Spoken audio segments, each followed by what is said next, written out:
皆さん、私のキッチンにようこそ。今日はツナマヨおにぎりを作ります。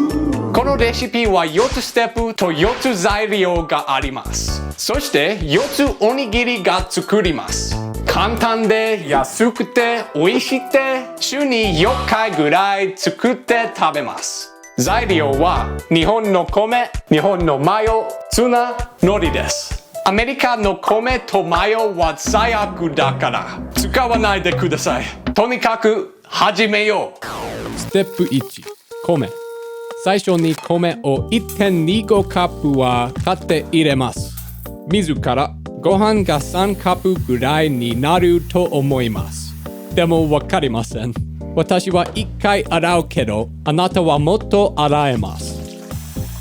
今、米を炊いて待っています。ステップ2、ツナマヨ。次にツナ缶を開けます。こんばんは、小玉さん。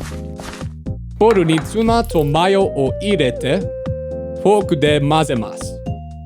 これは良さそうです。ステップ3、作る。カウンターの上にラップを置いておきます。米が炊けたら、ラップの上にご飯とツナマヨを置いてください。その後、すべてを持ってよく握ります。4回このステップを繰り返します。